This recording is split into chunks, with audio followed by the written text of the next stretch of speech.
Bien-aimés dans le Seigneur, bonjour.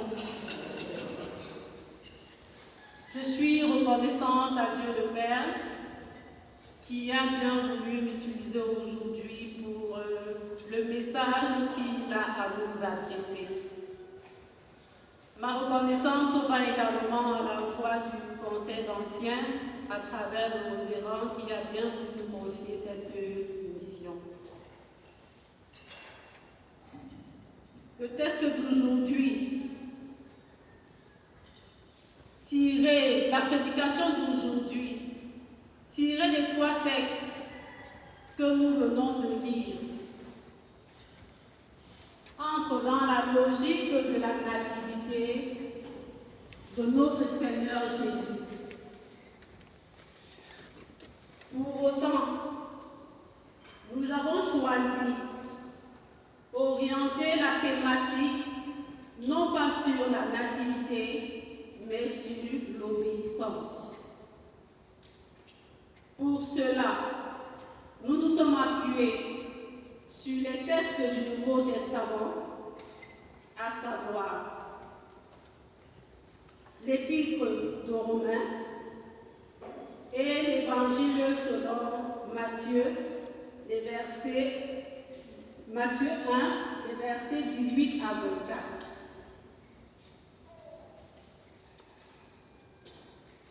De cette lecture, pour ce qui est de l'Épître aux Romains, nous nous sommes attardés sur Romains 1, le verset 5.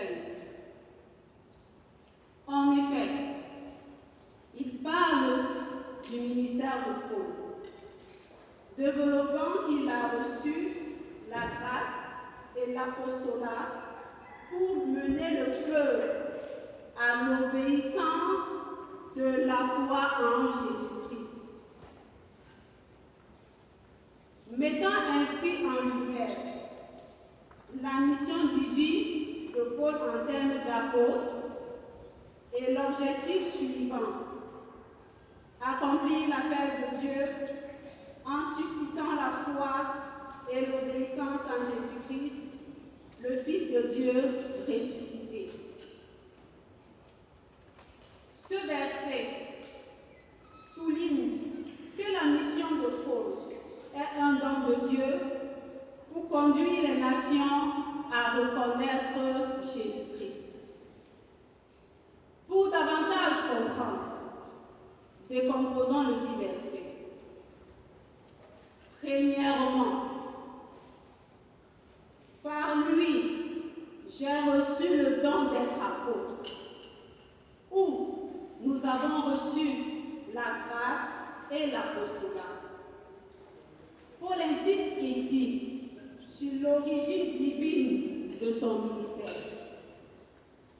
Il n'est pas donc devenu apôtre par sa propre volonté, mais par un don, une grâce de Dieu, spécifiquement pour cette fonction.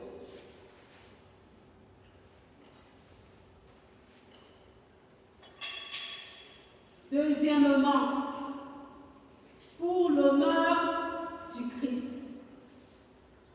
En fait, le but de cet apostolat n'est pas la gloire personnelle de Paul, mais pour magnifier et glorifier Jésus-Christ. Enfin, le dit verset dit, afin d'amener les gens de tous les peuples à croire en lui, à lui obéir, ou pour l'obéissance de la foi. C'est là le cœur de la mission. Paul est appelé à répandre l'Évangile pour que les non-juifs, tous les peuples, répondent par la foi et obéissent à Jésus-Christ. En quoi est-ce que ce verset est d'actualité de ce jour, à nos jours?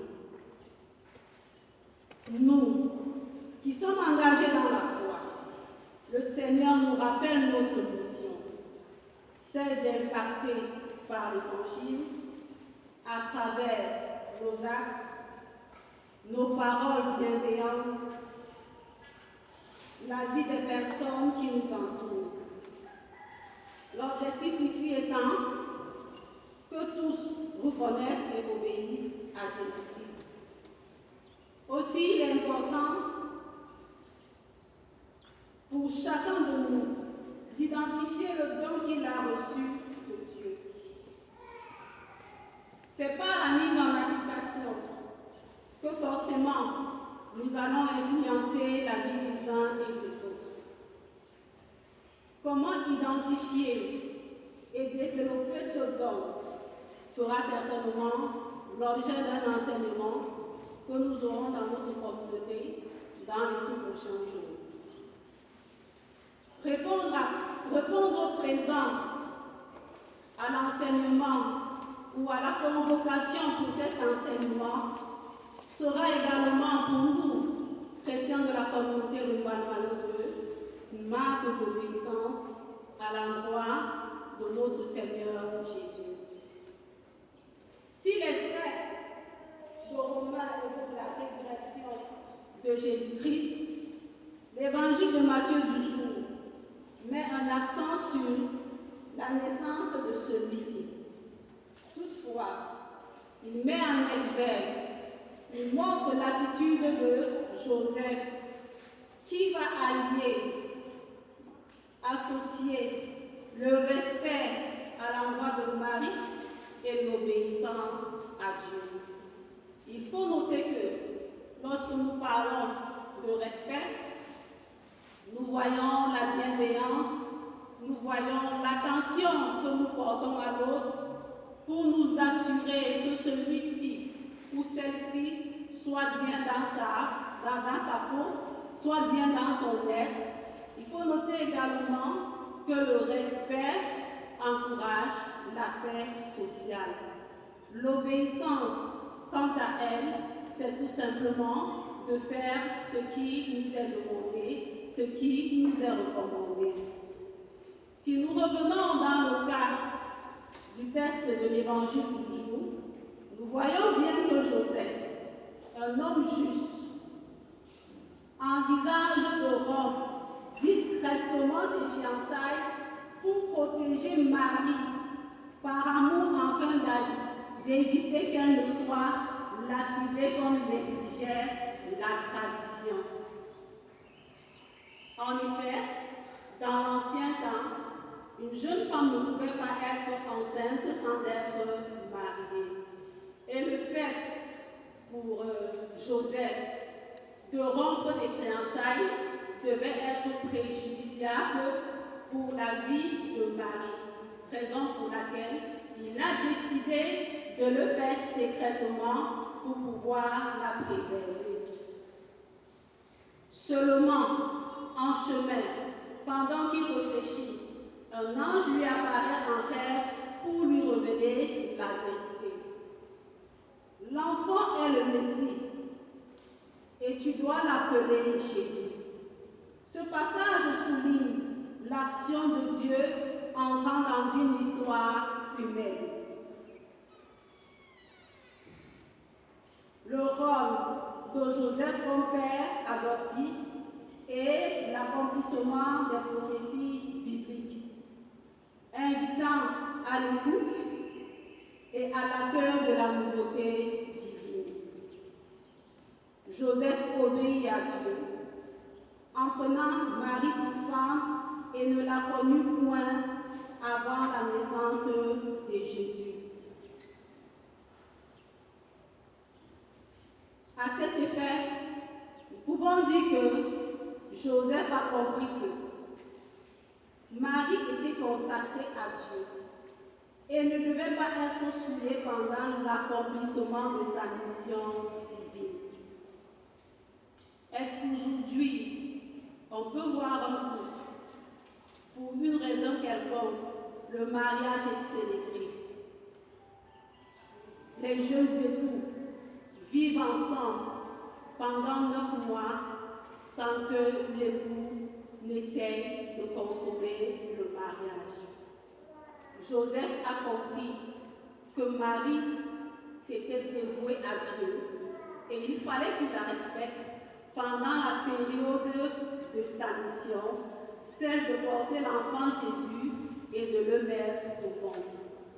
Quand on va parler également de la consécration, on va voir dans l'Église, nous allons parler de la consécration des pasteurs, nous allons parler de la consécration des autels, nous allons parler de la consécration des outils. En fait, ce sont des éléments qui montrent que les gens se sont mis à la disposition de Dieu. Les gens ont dédié un matériel spécifique au service de Dieu et l'on ne devrait pas pouvoir les utiliser comme nous voulons à notre Église. Joseph ayant compris que Marie était consacrée à Dieu, il convient de préciser que l'état de grossesse de Marie est également un acte d'obéissance et de foi à Dieu. Lorsque l'ange apparaît à Marie, elle répond: « Je suis la servante du Seigneur, qu'il me soit fait selon sa volonté. » On va se référer à Luc 1 au verset 30. Le mot servante ici renvoie à la disponibilité au projet de Dieu. Une manière de dire: Seigneur, je suis d'accord, utilise-moi. Joseph a encore compris que Dieu est entré dans une situation ordinaire, ses fiançailles à lui, pour déployer un plan inédit. En changeant le cours de ce qui était son propre chemin, Joseph a fait preuve d'écoute et de disponibilité à recevoir les orientations de Dieu. L'enfant à naître portera effectivement le nom de Jésus-Christ. Ainsi donc, nous pouvons comprendre que Dieu ne demande pas seulement notre accord, notre permission. Il souhaite que nous participions activement à ses plans, souvent déroutants et incompréhensibles pour le commun des mortels. Pour cela, il utilise des moyens de communication peu ordinaires: les rêves, les anges et parfois les hommes qu'il a placés tout autour de nous. Il faut donc comprendre qu'il faut une bonne dose de foi et de confiance pour ceux qui la reçoivent. D'où l'intérêt pour nous de partager quelques aspects clés de l'obéissance divine. Mais avant, il est important d'énumérer quelques personnages de la Bible qui ont fait preuve d'obéissance et dont les fruits ont été perceptibles pour leur vie. On va prendre le cas d'Abraham, qui a sacrifié son fils simplement par obéissance. Et à la dernière minute, le Seigneur a stoppé son acte. On va prendre le cas de Noé, qui a construit l'arche seulement parce que le Seigneur lui a dit: fais-le, et ainsi il a pu préserver sa vie, celle de sa famille et des animaux. Si nous allons chez les femmes, on va voir Ruth, qui a été obéissante, non pas à Dieu, mais à sa belle-mère, quand elle lui a dit: partout où tu iras, j'irai. Ton Dieu sera mon Dieu. À la suite de cette dévotion à sa belle-mère, ou encore à sa belle famille, alors qu'elle était déjà veuve, elle a pu recevoir les bénédictions de Dieu, de sa belle-mère, pour épouser un grand homme de cette famille-là. Si nous prenons encore un autre exemple, on va prendre l'exemple de la reine Esther, qui a obéi à son oncle Mardochée, et elle a pu sauver la vie de son peuple, simplement parce qu'elle a été à l'écoute de son oncle. Elle a fait ce qu'il a demandé, et c'est tout un peuple qui a été sauvé. Revenons sur les aspects de l'obéissance biblique. On va se rendre compte qu'il s'agit de quoi? La confiance. L'obéissance est inséparable de la foi et de la confiance en la parole et la volonté de Dieu. Même quand on ne voit pas la fin du chemin. Nous allons nous référer ici à Hébreux 11, le premier verset qui dit: Or, la foi, c'est l'assurance des choses qu'on espère et la démonstration de celles qu'on ne voit pas. Nous allons prendre la motivation. L'obéissance mature découle de l'amour de Dieu et de Jésus.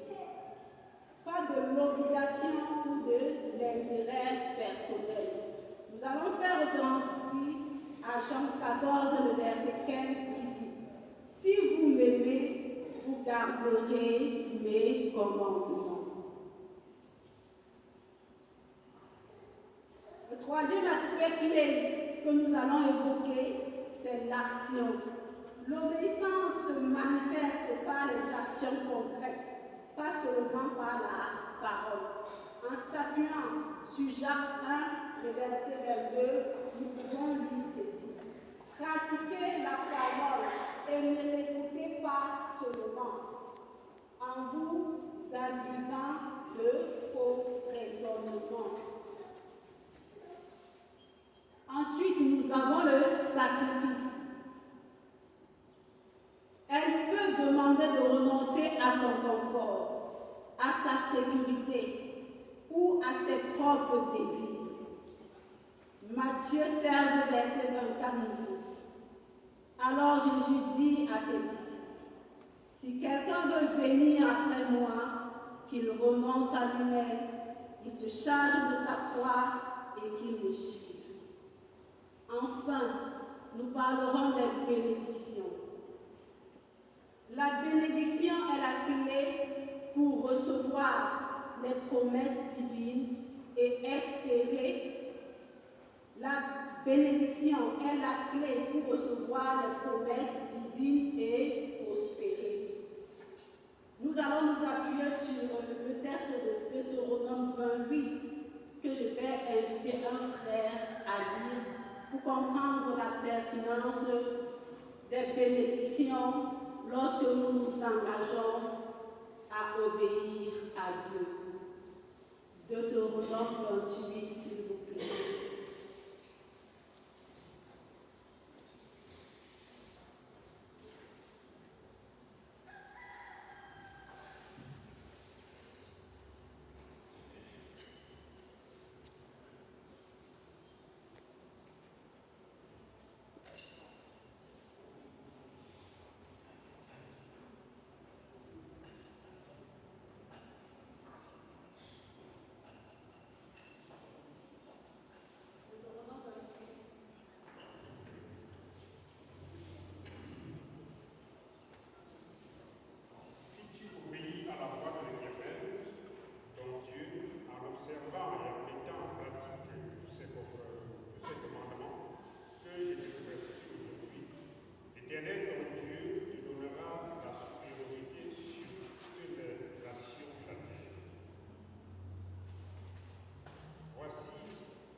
les versets que le frère vient de lire. Tu seras béni à ton arrivée, tu seras béni à ton départ. Tu ne seras jamais, tu seras toujours la tête, tu ne seras jamais la queue. Tu seras en haut, tu ne seras pas en bas. Pour nous les femmes, nous savons ce que c'est que le fruit des entrailles. Les fruits de tes entrailles seront bénis. Les fruits de tes champs seront bénis. Le fruit de ton troupeau seront bénis. Tes mains seront bénies. Voilà ce que le Seigneur nous promet si nous nous obéissons. Qui suis-je, moi, pour ne pas obéir à la voix de l'Éternel? Quand nous savons que notre espérance, c'est certes le royaume des cieux, mais ici-bas, nous aspirons à des bénédictions. Nous aspirons à un certain bien-être. Nous aspirons à un certain confort pour nous et nos progénitures. En conclusion, le texte de Matthieu de ce jour nous invite à écouter la parole de Dieu qui peut bousculer nos plans et nos certitudes. Parce qu'en réalité, nous pouvons penser avoir notre plan de vie, mais le Seigneur, par un acte, va venir détourner ce que nous avions à l'esprit, nous imposer autre chose qui sera pour nous une bénédiction que nous ne percevions pas au début. Ce texte nous montre comment Dieu peut agir dans nos vies ordinaires, même si nous ne comprenons pas toujours tout immédiatement. Il nous encourage à accueillir Jésus dans nos vies, faisant de notre cœur une crèche pour que Dieu puisse naître et agir en nous.